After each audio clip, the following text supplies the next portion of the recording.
There's a crime they're trying to solve. Maybe they've identified a few suspects. Maybe they're even trying to prosecute one of the suspects. They think this was the guy, but they're trying to prove that he's the one who done it. And a detective might mention what they have to establish, what they're looking to be able to prove that shows that this man is the one who committed the crime. And in that case, he might point out three things that they're going to be looking for. What's his motive? Did he have means?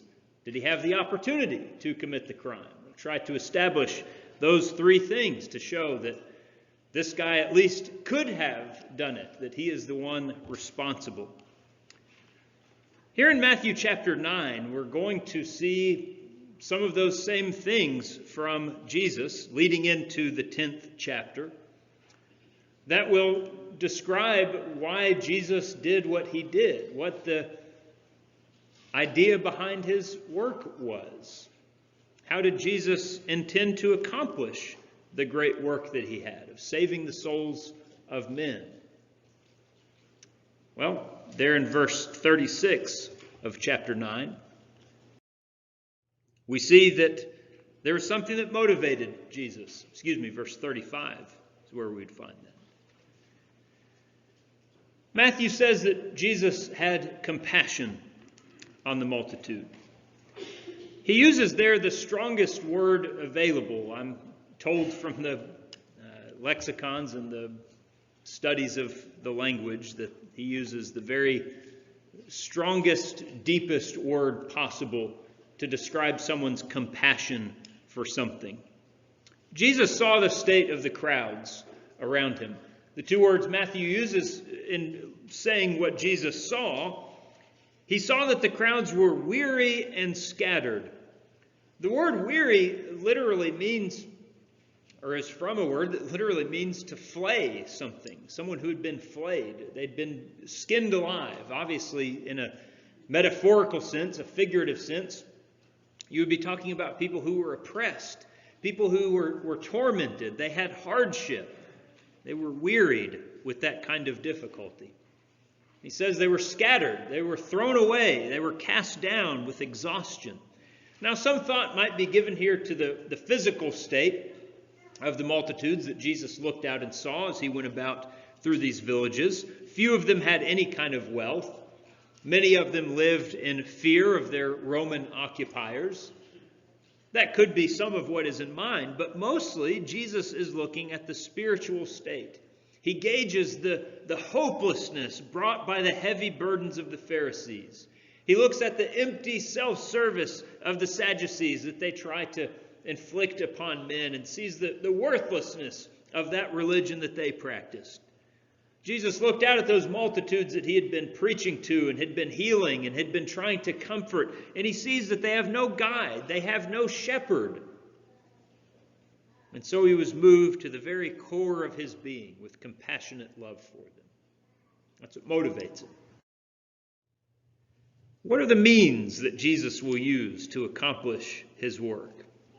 Look down in verse 38.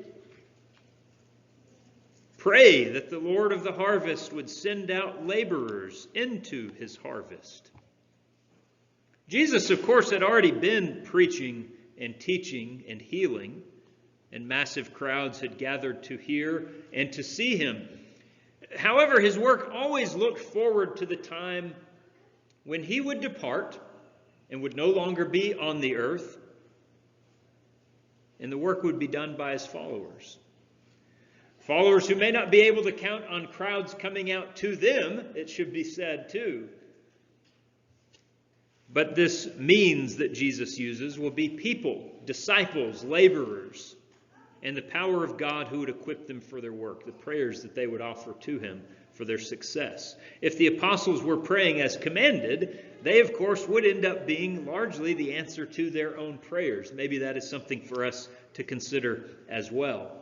He is telling the apostles, pray that the Lord would send out laborers to the harvest.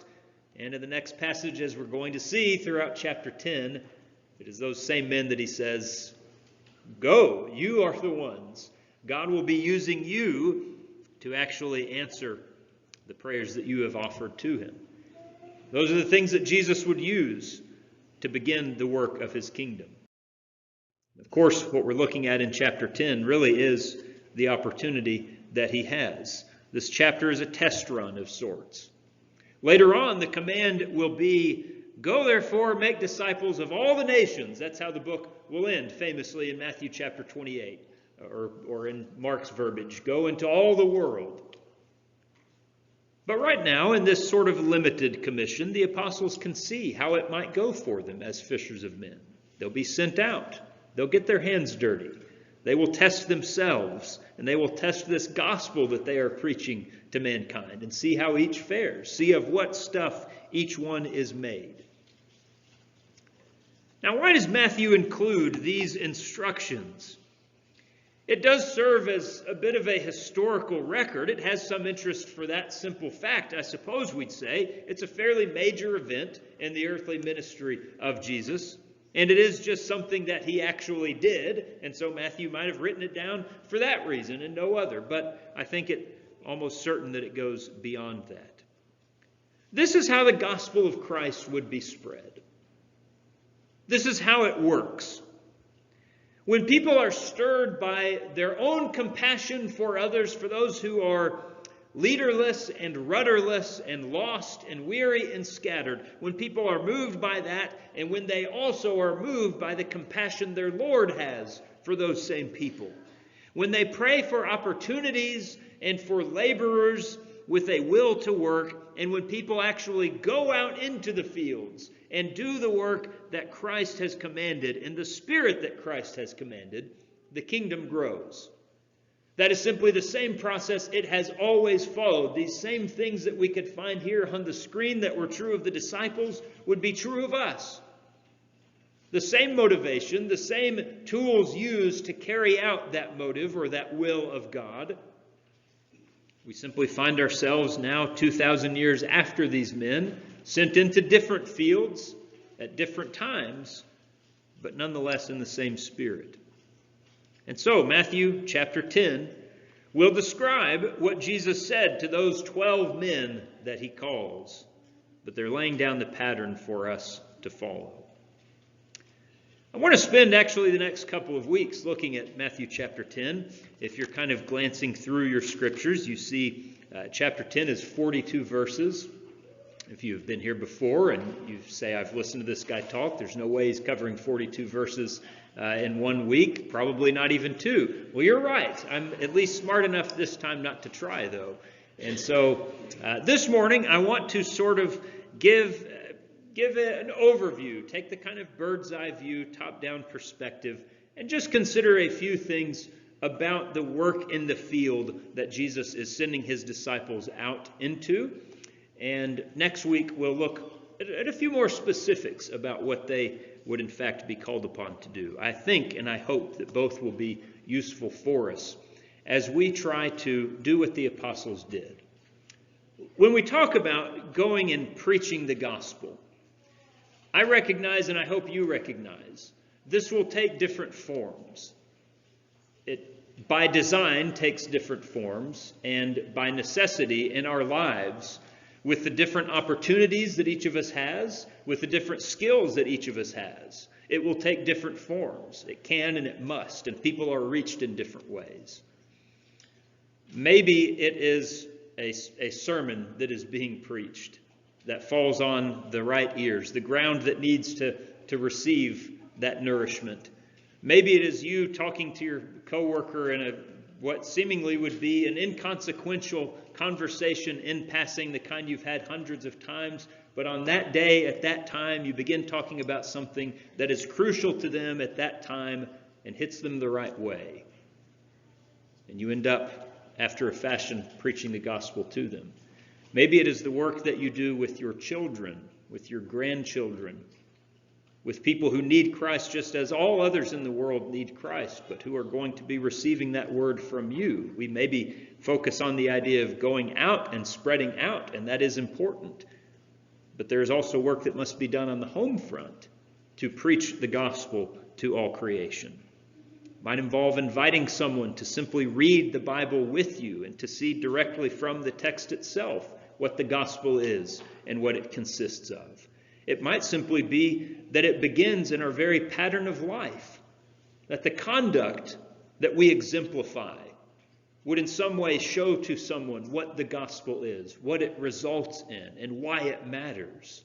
This will take different forms. I don't want to focus our attention as we're thinking about going out into the fields and working simply on, well, he's talking about preaching. He's talking about sermonizing. He's talking about what he does every week. I don't need this.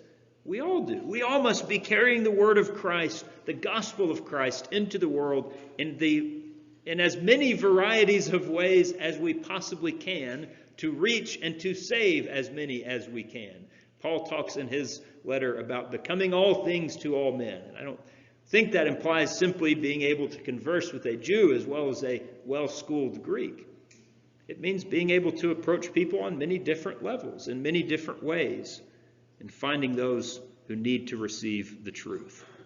So I hope that these instructions will be useful for us as we consider them. Again, I want this morning simply to consider some basic principles involved in this kind of field work that Jesus describes. The first would be maybe the most important, or kind of the foundation level, which is to, above everything else, before and I guess most importantly, arm ourselves with this confidence in God and a reliance on God. These men that we find listed in verses 2 through 4 of Matthew chapter 10 were relative no-names in their time. Upon their meeting Jesus, you would not have been able to travel 100 miles from these men's homes and say, well, surely you've heard of Thomas, who is called the twin, and find anyone there who says, well, yes, he's well known, he's famous, he's highly regarded for whatever profession it was that Thomas was involved in. These were not millionaire celebrities. They were not people with political clout. They were not people who would have, for any other reason, been remembered for thousands of years after their lifetimes. Servants of God do not need to be great in the worldly estimation of things. They do not need to be people of great name, of high esteem as the world looks at us, that are known far and wide. Servants of God who work diligently and faithfully in his field simply need to promote plain gospel truth. And it is startling almost, the brevity with which Jesus deals with the message itself. As you look at verse number 7, we won't look at a lot of specific verses in our time together this morning. But look at Matthew 10 and verse 7, where Jesus is giving them almost the only instruction that he has in this whole passage, as far as Matthew records it at least, about the content of the message. He'll tell them later on, of course, when you get where you're going and when you're called upon to speak in defense of yourself, or when you're doing this work that I've sent, the Holy Spirit will guide you. You'll have the words that you need provided. But all he says for now in verse 7, as you go, preach, saying, the kingdom of heaven is at hand. And that's really it. That's almost the entirety of the message as far as he's concerned with at this point. He doesn't urge them to go through weeks of planning and provisioning for the job, which must have been a temptation. Now, certainly, again, they are equipped by God. He is providing what they need, but that is the whole point, to simply rely on God, as Jesus would even have commanded back in Matthew chapter 6 in the mountain sermon. He says, don't go storing up all the money that you're going to need, taking a bunch of extras of all the supplies, getting out the itinerary, checking ahead of time. All right, what town are we going to next? Do we have a good place to stay there? No, I stayed there last time. That place is crummy. We don't want to stay in that one again. The beds were lumpy. We'll go into a different area of town this time. Don't go through all of those things. You go where I send you. You trust in me. You do the work that you're called to. It will all take care of itself. All through these instructions, Jesus does not shy away from the palpable feeling of uncertainty that must have surrounded this mission. And some of that even is aided by what feels kind of like cryptic comments throughout chapter 10. He'll refer to something that might happen and almost seems to say at times, you'll understand when it happens. You'll figure it out when it hits you. He doesn't answer a lot of those burning questions that the disciples might have had. Where would they stay? What are we going to eat? How are we going to pay for all of this? What kind of reception are we going to get? What do I do when somebody gets angry with me or disagrees with me? What if somebody even wants to kill me while I'm out there doing this? The answer seems to be consistent throughout. Don't concern yourself with it. Trust God, preach to those who will listen, and follow his lead. They would be above everything armed with faith in God to provide, to guide, to show them the way, and to see his work done. Paul uses, I believe, a similar idea at the heart of his instructions there in 1 Corinthians 3, where he tells the Corinthian saints the nature of some of his work. I planted, Apollos watered, God gave the increase. Here I came, here Apollos came after me. We were both preaching the gospel as well as we knew how, in all of its simplicity and all of its beauty. God saw that profit came from that work. God saw to it that there would be increase. I might have had this role, Apollos might have had this role. I might not have seen so much evidence right now of growth. He might have seen some later that I didn't get to experience. None of that really matters, and none of the plans we might have made about those things truly mattered. The point was that I was doing my job, and God saw to it that it was profitable. Trust in God. Again, as far as we are concerned, do what you can, knowing that God will see to his own.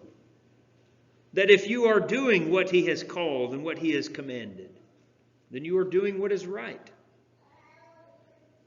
Arm yourself with that reliance on him.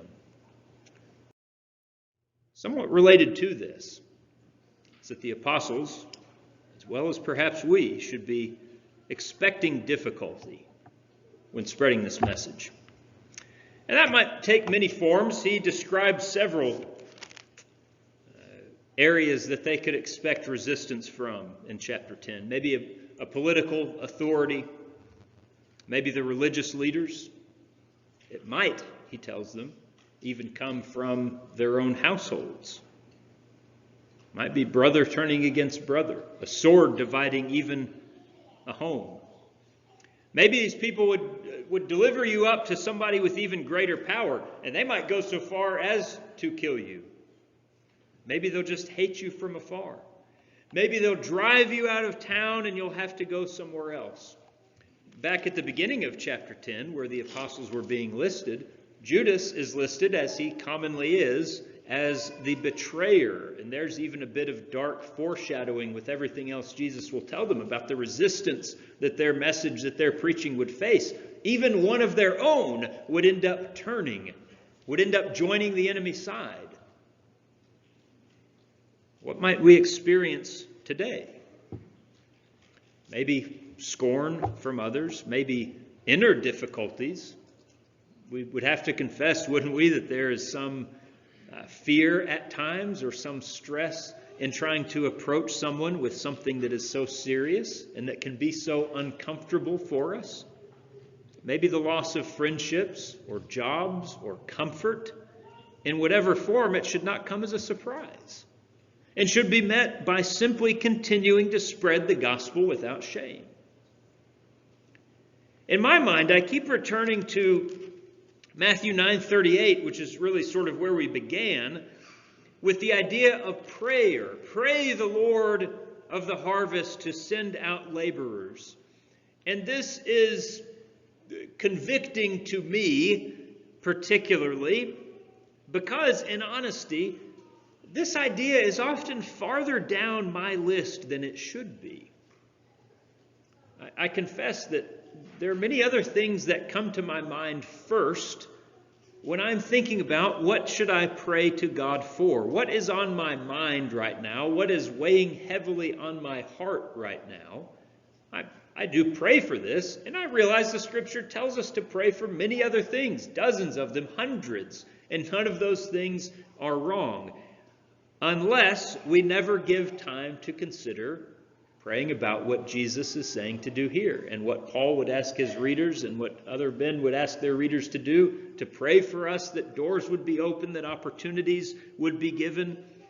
Many times we pray for a sort of shortcut to a good goal. We want a country that is more godly, a nation that's more hospitable to Christians, that's more peaceful. And we pray for those kinds of things often. Well, here Jesus would put our minds on praying for the work to be done that might make a nation of people who are more hospitable to Christians, people who have turned back to the ways of God and are actually mindful of Him. He would tell us to pray for the work to be done, and to be done even through hardship and danger and pain and even death. And then He takes those men and sends them out to do exactly what they have been praying for, possibly to suffer that hardship, to meet those difficult times. Again, I think of this often with a pang of guilt, I suppose. I think of my son especially. I think about maybe thinking of these prayers and these instructions if I were equipping him to do that. What do I think of most often? What do you think of most often when you consider your children and the prayer you have for them? Certainly you want them to be faithful. You want them to be Christians. You want them to be believers. You want them to be godly people. But I also think I want him to be safe. I don't want any harm to befall him. I don't want someone to hate him. I don't want someone to do wrong to him. I don't want someone to kill him. But if I truly had the mind and the heart that we see in these two chapters, I would say, I still don't want any of those things to happen, but I want him to go and preach the gospel, and if those things happen to him, then so be it. That's a difficult attitude to cultivate. It is a difficult prayer to offer, that the most important thing would be that the work of spreading the message of the gospel of Christ, that takes precedence over all, even to my own detriment, even to my own harm, and even to the detriment and harm of those that I love the most. Jesus says, pray that there would be men who go. Pray that there would be those souls who are willing to go to the field. All throughout this chapter, Jesus encourages this steadfast willingness to endure whatever result comes about. Because we fear and love and respect God more than we fear and love and respect men. He will say that especially beginning in verse 27. The gospel is divisive. Truly practicing it and spreading it is dangerous. Maybe it should be. In our society, maybe we should feel a sense of danger, a sense of unease in the world that we occupy because of our commitment to Christ, that we are not so comfortable as we are. But it is worth the cost, worth even the cost of our own lives, if we are working in these fields that our God sends us to. A final concern for this morning would be the uniformity of this message, and the need to preach the same gospel as the Lord, the same gospel as his apostles, to have that sort of primitive brand of the gospel.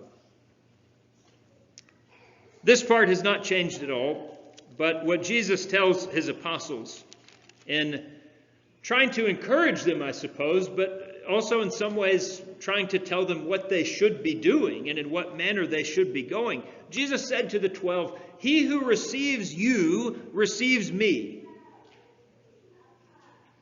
If they accept you, it's because they accept me and what I'm doing. If people of this time, 2,000 years ago, received Christ by receiving what his apostles taught, what do we think will do the trick today? If you were trying to get someone to receive Christ, to accept Christ, how would you do that now? I would have to look at this chapter and say, well, I got to do what the apostles did. I got to do whatever they were doing when Jesus sent them out, because as he very plainly tells them, if they receive you, they're receiving me. What new method could we possibly have uncovered that would improve upon this divinely authorized structure? The apostles did what Jesus had done. They spoke what he had spoken.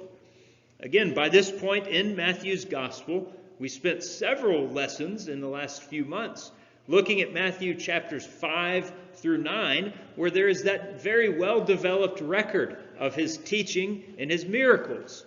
And so now he's going to send the apostles out to teach and to do miracles and to proclaim this same message that he had been proclaiming. The kingdom of heaven is at hand, so go and preach that. They're going to do the same thing that Jesus has been doing. There is simply now just 12 of them going out into all these different directions. Please do not go out into the world, any part of it. Again, that may not go beyond the break room at your work. Please do not go out into the world with a gospel that falls short of the one that Jesus sent his apostles with.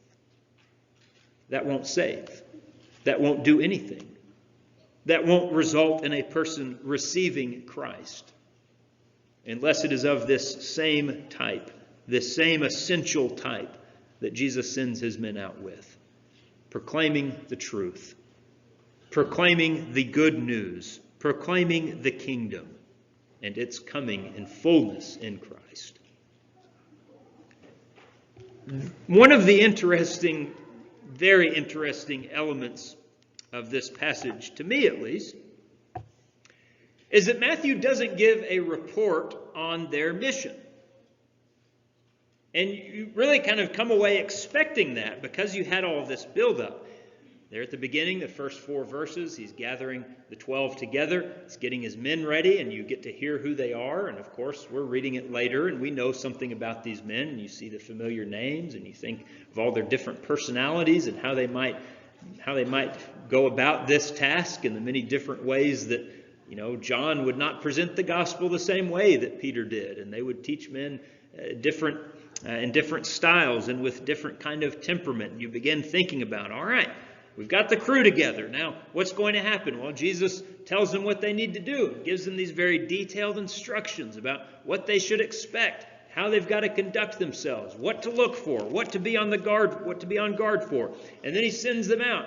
And then Matthew just kind of reintroduces them later on, almost as sort of saying, well, the disciples are back by now, so I'll catch you up with them. They were walking with Jesus in a field, and they did some more stuff. You say, wait. I need Matthew chapter 10 and a half, 10.1. I need something that's going to tell me, how did they do? How did all of that turn out for them?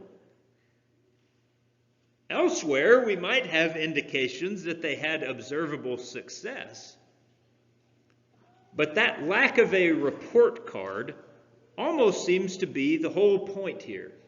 It's enough that the Christ sent them and that they went.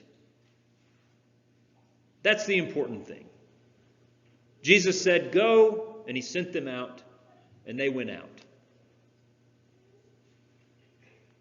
The field work that they did was successful because they obeyed God, no matter what else came of it. You don't get a village by village breakdown. All right? Peter and Andrew went into Bethsaida, and 5 people listened to the gospel in this house, and then they went into the next house and they worked a miracle here, and 10 people saw that and praised God. And you don't have those statistics given. How did it go? I don't know. But it was successful because they obeyed God. In fact, the Bible is full of these missing conclusions, especially in the New Testament, especially among the Christians that we find in the New Testament.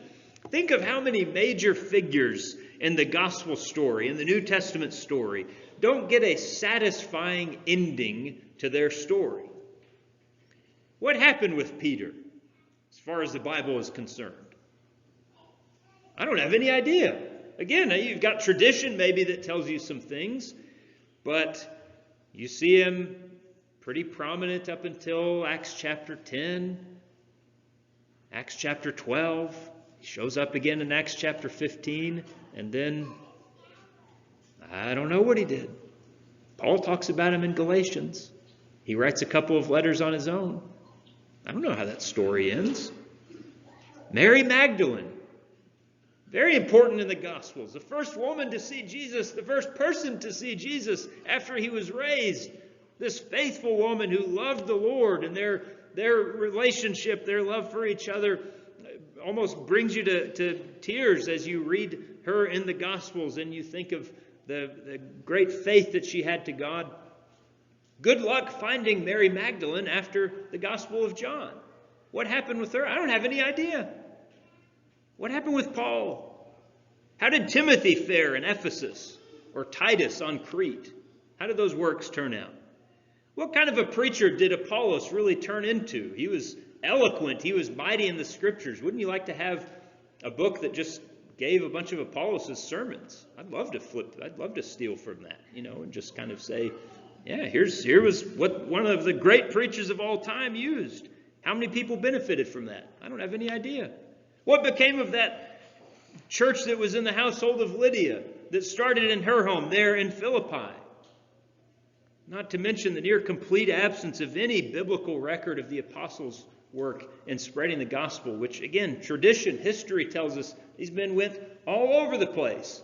They go to India, they go to North Africa, they go maybe, possibly up even as far as into the British Isles. They go all over the world, meet all kinds of interesting people, wouldn't you assume, do all kinds of incredible things. But as far as the Bible is concerned, those stories don't end. They don't get that satisfying conclusion that tells us, oh, okay, that's how it wrapped up. We don't know if they always did well by our metrics. Maybe Titus had to get out of Crete as soon as possible because those people ended up making him miserable. And he said, if I ever see Paul again, I'm going to give him a talking to for sending me here in the first place. This was a disaster. Maybe that was a horrible experience for him. I don't have any idea. Maybe that church in Philippi that started out so strong and was growing so quickly, maybe they plateaued and never really went anywhere beyond just being able to meet in Lydia's house with the few folks we hear of that were converted, and that's all that became of them. I don't know. What I do know, and what Scripture is very clear on, is this, that those who were faithful to God won the victory. Maybe they had 1,000 saved souls to show for their work. Maybe they had nothing but a lifetime of mistreatment and heartache. But if they were faithful to God, they won. They were considered successful. They were obedient. They were faithful. They did what they were called to do. And the same will certainly be true of us. You know from experience how hard you can work, how many prayers you can invest, how much time you can invest in trying to get someone to see the truth, to respond to the call that God makes. And it ends up being like talking to a wall. An impenetrable barrier. No matter how many tears you shed, no matter how many prayers you offer, no matter how much work you spend. Would we reach the end of that moment and say, well, I have failed? It feels like failure.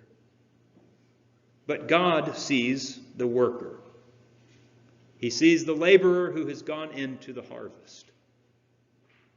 And he would simply say, on to the next field. Continue sowing the seed. Some will sprout and grow. Some will lie dormant. Some may grow at different rates than others. Your job is simply to scatter the seed in the first place. And so the apostles went out in Matthew chapter 10. They preached in this city. They preached in that city.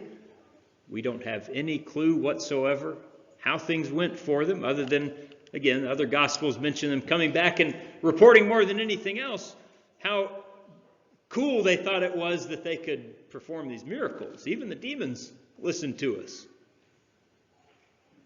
I don't know how many people ended up deciding that what they were preaching was true. And we will never know the end result of our works in this life, the influence we might share, the souls we might have reached. We can monitor, however, if we're doing what God has called on us to do. If we're taking the seed out of the barn, if we are dirtying our hands, putting ourselves to work in the kingdom of God, you do have total control over that.